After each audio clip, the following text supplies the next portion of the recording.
আমরা শোনাবো। তা আমি যে কুরআনুল কারীম থেকে দুটো আয়াতে কারিমে তেলাওয়াত করেছি, এখানে আল্লাহ তাআলা বলেন কুলিল্লাহুম্মা মালিকাল মুলক। আল্লাহ তাআলা তার হাবিবকে বলতেছে, হে রাসূল আপনি আপনার জগৎবাসীকে উম্মতদেরকে জানিয়ে দেন আল্লাহুম্মা মালিকাল মুলক, সমস্ত জগতের সমস্ত মুলকের মালিক কে? আল্লাহ। আল্লাহ ছাড়া কোন জগতের বা একটা বাড়ির মালিক, আপনি যে বাড়ির মালিক এই বাড়ির মালিকও আপনি নিজে না। দেখেন না দেশটারে কতভাবে সাজাইছে। শেখ মুজিবের নাম ছাড়া অন্য কোনো নামই নাই। শুধু আপনাদের কাপায় শেয়া একটু ঠান্ডা, এই জন্য তাজউদ্দিন ছিল। এছাড়া গোটা বাংলাদেশে জিয়া বলেন আর ফিয়া বলেন কিচ্ছু নাই, সব জায়গায় শেখ মুজিব। এত সুন্দর করে দেশটারে গুছায় রয়েছে, মনে হয় যে তার বাপে টাকা দিয়া কিনিয়া তারপরে দেশটা দিয়া গেছে। এখন কই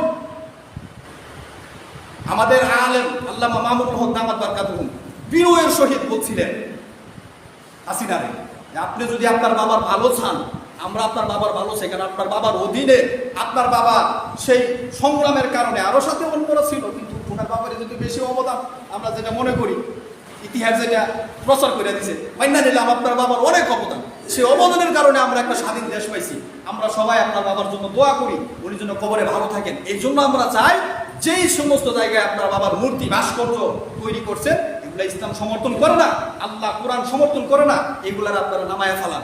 বিনয়ের সহিত বলছিল, কিন্তু তার কারণে কি হয়েছে, বিপরীত কি হয়েছে, ওনার নামে 40টার অধিক মামলা দিছে, নারী কেলেঙ্কারিও দিছে, অনেক মামলা দিয়া ওনারে জেল হাজতে রিমান্ডে কত শাস্তি দিছে। আজকে কি হয়েছে, সেই মামুনুল হকে দোয়া করছিল, আল্লাহ আমি যদি অপরাধী হয়ে থাকি তুমি আমার শাস্তি দিও, আর যদি তারা অপরাধী হয়ে থাকে তুমি বাংলার জমিনে তাদের শাস্তি দিয়ে দিও। যেই মুজিবের ভাস্কর্য নামানোর জন্য বিনয়ের সহিত বলছিল, সেই মুজিবের আমরা দেখছেন ভিডিও, সেই মুজিবের ভাস্কর্যের উপরে উঠিয়া ছাত্ররা উপরে দিয়া প্রস্তাব করছে মুজিবের মাথার উপরে। কত বড় অসম্মান। আমরা কিন্তু এটা চাই নাই, উনি আমাদের সম্মানিত একজন ব্যক্তি, যে যেই দলিত করুক না কেন সবাই কিন্তু ওনারা সম্মান করে, কারণ ওনারা যোদ্ধা, ওনাদের কারণে দেশ পাইছি আমরা। কিন্তু আজকে সেই কথা না মানার কারণে মাথার মধ্যে প্রস্তাব করছে এবং সব মূর্তি ভেঙে শেষ করে ফেলাইছে। শুধু মূর্তি না, যেখানে নাম ছিল নামগুলো ভেঙে ফেলাইছে, নাম নিশানা ছবি কিচ্ছু নাই, হাসিনা আর মুজিব কিচ্ছু নাই। এই কথাগুলো আমরা বিনয়ের সহিত বলছিলাম, কিন্তু মানে নাই। আল্লাহ তাআলা বলেন যে আল্লাহুম্মা মালিকাল মুলক, সব কিছুর মালিক আমি, তুমি না। তুমি তোমার বাবার গুহায় দিয়ে সাজাইতেছো, তুমি না। আমি তোমার ছাড় দিছি কিন্তু ছেড়ে দেই না, একটু ঢিল দিছি কিন্তু সুতা ছাইরা দেই নাই। সময় আসবে ঠিকই টাইনা নিব। তো আল্লাহ তাআলা টাইনা নিছে, এত সম্মান করছে। ছাত্ররা কিন্তু বলে নাই যে আপনি দেশ ছেড়ে পালান, আপনি পদত্যাগ করেন, এই কথাও কিন্তু বলে নাই। ছাত্ররা বলছেন আমরা কোটা সংস্কার চাই, আপনি আমাদের অধিকার দেন, দেশ আপনি চালান। কিন্তু হয়েছে কি, তার বিনিময়ে তার নিজের দোষে শুধু পদত্যাগই করে নাই, দেশ ছেড়ে পালাইছে। কেউ বলে নাই যে আমরা দেশ ছাড়েন, নিজের দোষে দেশটা পালাইছে। আল্লাহ বলেন যে আল্লাহুম্মা মালিকাল মুলক, সমস্ত জগতের মালিক আমি। রাসূল আপনি বলে দিন, এই সংবাদটা পৌঁছে দিন, সমস্ত জগতের মালিককে আমি। তুতিল মুলকা মান তাশা, আল্লাহ বলেন যে আমি যাকে খুশি তাকে রাজত্ব দান করি, যেই হোক না কেন আমি যারে খুশি তাকে রাজত্ব দেই। তোমার বাবার ক্ষমতায় তুমি থাকতে পারবে না, ক্ষমতা দান করবো আমি আল্লাহ। আল্লাহ যারে খুশি তারে ক্ষমতা দান করেন। তুতিল মুলকা মান তাশা ওয়া তানজিউল মুলকা মিম্মান তাশা, আল্লাহ বলেন যে যার কাছ থেকে মন চায় আমি তার কাছ থেকে রাজত্ব কি করে নেই, ছিনায় নেই।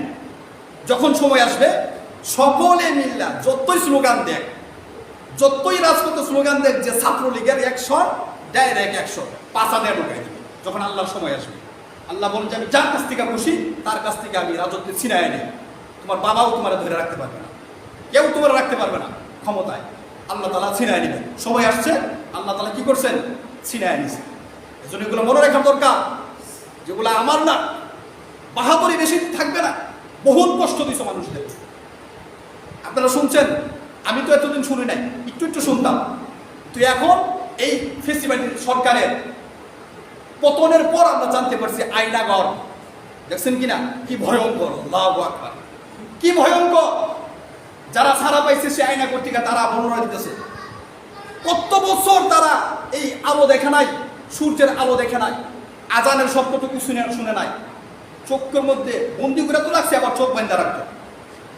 ওই যে এক লোকের ঘটনা দেখলাম, ভিডিওতে বলতেছে যে আমার গামছাটা যখন আমার নিয়ে গেছিল, আমি গামছাটা নিয়ে গেছিলাম বিছায় নামাজ পড়ার জন্য, কিন্তু এই গামছা দিয়ে যে আমি চোখে পানি মুছছি, এত পরিমাণে পানি মুছছে, যদি একসাথে জমা করা যায় তো তাহলে এই পানিতে একটা পুকুর হয়ে যেত, পুকুর।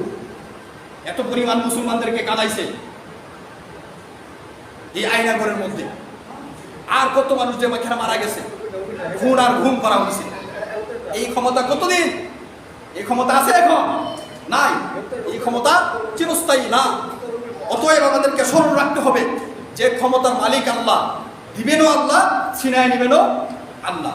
এই ক্ষমতা পাইয়া মানুষের উপর অত্যাচার আর অনাচার করা যাবে না। আজকে যদি আল্লামা দিলওয়ার হোসেন সাঈদী বেঁচে থাকতো, উনি যে কতটা খুশি হইত, আনন্দের ঠেলা উনি হয়তো হার্ট অ্যাটাকও করতে পারত। ওনার না হার্টের সমস্যা আছে। আরে বেটা, এই যে আপনাদের তরগাঁও মোড়ে সাঈদী যখন মারা গেছে, সাঈদীর জন্য আমরা তো দোয়া করছি। জুমার নামাজ পড়ে কি জন্য? মসজিদের ইমাম সাহেব সাঈদীর জন্য দোয়া করছে, সেই কারণে ছাত্রলীগ আওয়ামী লীগরা ওই ইমাম সাহেবের চাকরি খাইয়ে দিছে। ওই আজকে তোমরা কোথায়? একজন মাজলুম আলেম, কোরআনের পাখি মারা গেছে, ওনার জন্য কি জন্য দোয়া করছে, সেই কারণে আলেমদের চাকরি চলে গেছে।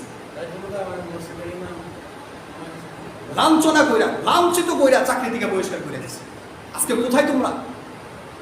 আসো। এখন আপনারা মাঝখানে এই কথাটা বলে দিই, আপনারা বললেও না বললেন আমি বলে দিই। অনেকে হয়তো বলতে পারেন যে হুজুর রাজনীতিক নিয়ে কোনো কথা বলবেন না। আমি আপনাদেরকে স্মরণ করাই দিই, আপনারা যারা আওয়ামী লীগ আর বিএনপি করেন, এগুলা রাজনীতি নয়, এগুলো দুর্নীতি। এগুলা কি? দুর্নীতি। রাজনীতি করছে আমার হাবিব মুহাম্মদ রাসূলুল্লাহ সাল্লাল্লাহু আলাইহি ওয়াসাল্লাম, রাজনীতি করছে সাহাবারা, রাজনীতি শিখাইছে আল্লাহ তার কোরআনের মধ্যে। আরে দেশটা যদি ইসলামিক রাষ্ট্র বানাইতে চান, তাহলে কোরআন দিয়ে ইসলামিক রাষ্ট্র বানাইবেন, তাহলে কোরআনের মধ্যে রাজনীতি। আপনি কারে কোন রাজনীতি করবেন না? রাজনীতি আলেমরা করবে। আলেমরা যদি রাজনীতি না করে, দেশটা কোরআনের রাষ্ট্র কিভাবে হবে? আওয়ামী লীগ আর বিএনপি যেটা করে, এটা দুর্নীতি, রাজনীতি নয়। রাজনীতি আল্লাহ কোরআনে শিখাইছে, রাজনীতি আমরা করবো ইনশাল্লাহ। সেই দিন আর বেশি দূরে নাই, আসতেছে। আগামীর বাংলাদেশ হবে ইসলামের বাংলাদেশ ইনশাআল্লাহ। সকল আলেম মিলে একত্রিত হয়ে আর ফেতনা থাকবে না, নিজেদের মধ্যে আর মতবিরোধ থাকবে না ইনশাআল্লাহ। সবাই মিলে আমরা দেশটাকে কোরআনের দেশ বানাই ছাড়ব। আর যখন কোরআনের দেশ হবে, আপনারা বই বাইন না মনে করবেন যে কি জানি করে বানাবে। আরে দেখেন না আফগানিস্তানের দিকে, এর মতো শান্তশিষ্ট রাষ্ট্র আর পৃথিবীতে নাই। আপনারা মহাসুখে থাকবেন যখন কোরআনের রাষ্ট্র হবে। কোনো অন্যায় অনাচার কিচ্ছু হবে না, আপনি নিরাপদে ঘুমাইতে পারেন। এখন তো মানুষের উত্তরায় ঘুমাইতে পারে না, ডাকাতের জ্বালা। রাত্রেবেলা মানুষে পাহারা দেয়, ডাকাতে বাড়ি বন্ডিত থেকে লুটপাট করিয়া মানুষে ছেলে মেয়ে সবাই রাস্তাঘাটে পাহারাইতেছে। এটা থাকবে না, এটা থাকবে না। উমরের জামানা আসবে, প্রেসিডেন্ট কম আর সাধারণ প্রজা কম রাস্তার মধ্যে নির্ভয়ে ঘুমাইতে পারবে রাতের বেলা। কেউ আপনার ধন সম্পত্তি নিবে না, আপনাকে ছুঁইবেও না। যখন কোরআনের দেশ হবে, দোয়া করেন আল্লাহ তাআলা যেন কোরআনের রাষ্ট্র কায়েম করার তৌফিক দান করেন। এরপর আল্লাহ তাআলা বলে, অতু ইজ্জু মান তাশা, আমি যাকে খুশি তাকে ইজ্জত দেই, সম্মান দান করি।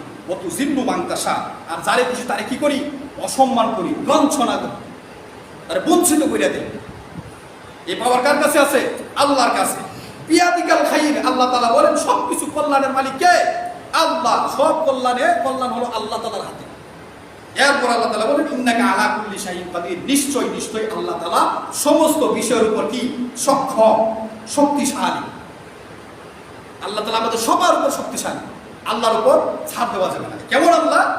তুলিজুল লাইলা ফিন নাহার, যে আল্লাহ দিনের মধ্যে রাত্র ঢুকায়, দিনের অংশের ভিতরে রাত্র ঢুকাইতে পারে। আপনি পারবেন না? কেমন আল্লাহ? ওয়া তুলিজুন নাহারা ফিল লাইল, যে আল্লাহ তাআলা রাত্রের ভিতরে দিন ঢুকায় দেয়। সেটা কেমনে? এই যে রাত্রে দিন ছোট বড় হয় কিনা, এখন দিন বড় রাত্রি বড়, দিন বড় রাত্রি ছোট, কিছুদিন পরে দেখবেন আবার রাত বড় হয়ে গেছে, দিন ছোট হয়ে গেছে। কেন করেন?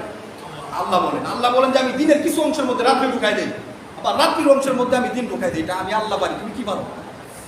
নেতাগিরি করো, কি পারো? যেদিন আমাদের স্বৈরাচারী সরকার দেশ ছাড়িয়ে পালাইছে, ওই দিন আমার এলাকা থেকে আমার সমবয়সী ভাইরা আমার ফোন দিছে, বেটা তুই এখনো গাজীপুর করে দিচ্ছ, বাড়িটা প্রতিশোধ নেওয়া লাগবে।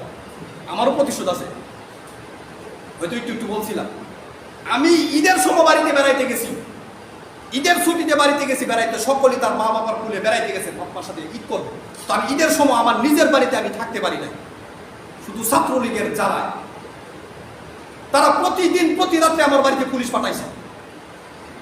বুঝে নেই তো আপনার বাড়িতে যদি প্রতিদিন পুলিশ এসে মানুষ কি মনে করবো? আবার আমি ছাত্র মানুষ, মাদ্রাসায় পড়াশোনা করি, আমার বাড়ি যদি পুলিশ এসে মানুষ আমার কি মনে করে? রাস্তায় বেরোলে মানুষ আমার সুরের মতো চাই দেয়, মনে হয় যে আমি গরু চুরি করেছি, মানে আমি গরু চুরি করে কতখানে ধরা পড়ছি এরকম মনে হয় আমার কাছে। এত কষ্ট লাগছিল। আমার অপরাধ, আমি কোরআনের কথা বলছিলাম, এটাই শুধু আমার অপরাধ, তাদের গায়ে লাগছে। আমি কোরআনের কথা বলছি, এটা আমার অপরাধ, এই জন্য আমার নামে মামলা হামলা। প্রতিদিন আমার বাড়িতে পুলিশ পাঠা, আমি বাড়ি থেকে পলায় রয়েছি, আত্মীয় বাড়িতে, নিজের বাড়িতে আমি ঈদের সময় ঈদটা করতে পারি না। আজকে আমার এলাকার আমার সমবয়সীরা ফোন দিচ্ছে, আইবাটা প্রতিশোধ নেওয়া লাগবে, ওদের বাড়িঘর সব কুয়া সরকার করে ফেলাইছে। আমি বললাম যে প্রতিশোধ নেওয়ার দরকার নাই, ছেড়ে দিছি, মাফ করে দিলাম। কারণ মক্কা যখন বিজয় হয়েছে, আল্লাহ নবী সাল্লাল্লাহু আলাইহি সাল্লাম তার সমস্ত শত্রুদেরকে সাধারণ মাপের ঘোষণা করে দিয়েছিলেন, কয়েকটা ছাড়া বাকি সবাইরা সাধারণ মাপের ঘোষণা করে দিয়েছেন, কারোর উপর প্রতিশোধ নেই নাই। অতএব আমরা সেই রাসূলের উত্তরসূরি, আমরা তার ওয়ারিস, আমাদের মধ্যে সেই গুণ আছে, মহত্বের গুণ, নরম গুণ। আমরা প্রতিশোধ নেই না, আমরা মাফ করে দিই। আমি বলছি তাদেরকে ক্ষমা করে দিলাম, কারণ কার উপর প্রতিশোধ দিব? যারা আমরা জ্বালাইছে, এটা আমার মামা লাগে, এটা আমার প্রতিবেশী মামা, আমার নানা। আমি মারা গেলে তারা আমার জানাজা পড়বো, এরা মারা গেলে আমি তার জানাজা পড়বো, আমরাই তো। এই জন্য আপনাদেরকে আমি বলবো, রাজনৈতিক কোনো বিষয় নিয়ে এলাকার মধ্যে কারোর সাথে দুশ্মনী শত্রুতা করবেন না। আপনার রাজনীতি জায়গায়, আর আপনার এলাকা, আপনার মনুষ্যত্ব, আপনার সম্পর্কের জায়গায়। মানে কে করে রাজনীতি? এক ভাইয়ে বিএনপি আর এক ভাই আওয়ামী লীগ, তাই তো? আপনি কার প্রতিশোধ দিবেন? আপনার বাইরে আপনি মারবেন, আরে তার জানাজা আপনি করবেন, আপনার জানাজা সে করবেন। অতএব এলাকার মধ্যে, গ্রামের মধ্যে রাজনীতির কোনো বিষয় নিয়ে নিজেদের মধ্যে দ্বন্দ্ব, মারামারি, কাটাকাটি করবেন না। এইগুলা দুনিয়া বিয়াটা। যেহেতু আমাদের বাংলাদেশটা এইভাবে চলে, আওয়ামী লীগ আর বিএনপি, অতএব আপনি চাইলে যে কোনো দল করতে পারেন, আপনি যারা খুশি তারা ভোট দিতে পারেন, এটা দুনিয়াবি একটা নিয়ম। মরে গেলে সব শেষ। অতএব আপনি এই কারণে আপনার আখিরাতটা নষ্ট করবেন না, ক্ষমা করে দিবেন। শেষ কথা বলি, ক্ষমা তো করে দিব, শেষ কথা ক্ষমা করে দিলাম সবাই। এই বিগত প্রায় 17 বছর আপনারা যারা এই এলাকার অনেক মানুষই বিএনপি, আমি আরেকটা কথা বলে দিই, আমার 14 গোষ্ঠী আমি এখনো ভোট দিতে পারিনি, কারণ আমি 2018 সালে ভোটার হয়েছি, তখন থেকে আমি ভোট দিব কারে? ভোট দেওয়ার মানুষই তো আমি পাই না, এই জন্য আমি ভোট দিতে পারি না। আমার 14 গোষ্ঠী সারা জীবন ধানের মধ্যে ভোট দিছে, কিন্তু আমরা কেউ রাজনীতি করি না, মানে সমর্থন করি, এটা বুঝুন তো।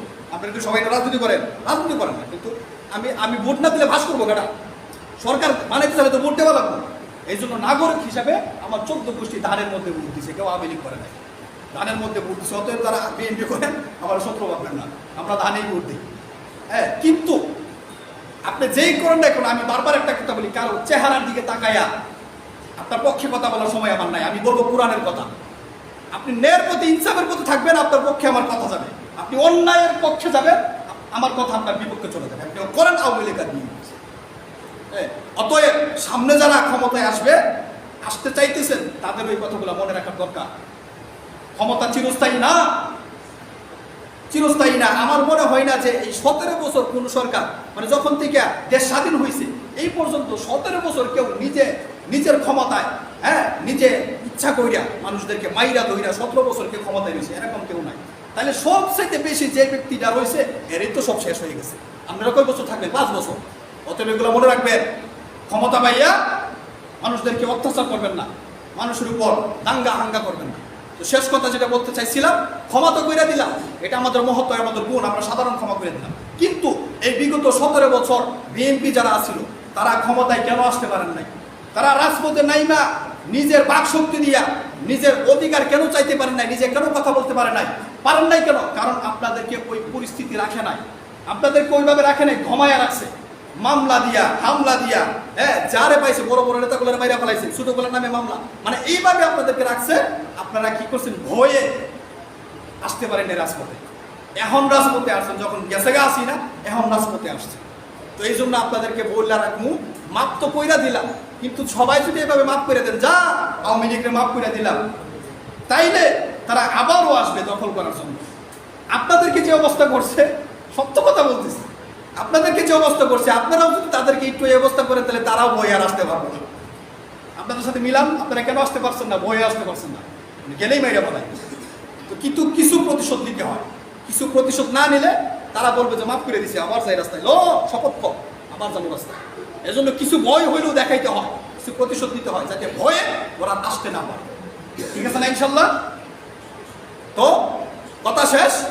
আমরা মনে রাখবো যে এখন যারাই ক্ষমতা আসবো, আমরা এটা মনে রাখবো যে ক্ষমতা পাইয়া কখনো অত্যাচার ফেসিবাদী হওয়া যাবে না, অত্যাচারী হওয়া যাবে না, হ্যাঁ, নির্যাতনকারী হওয়া যাবে না। মাজলুমের দোয়া আল্লাহ তাআলা কখনো বিফল করেন না। মাজলুমের দোয়া একদিন না একদিন কবুল করে নেন।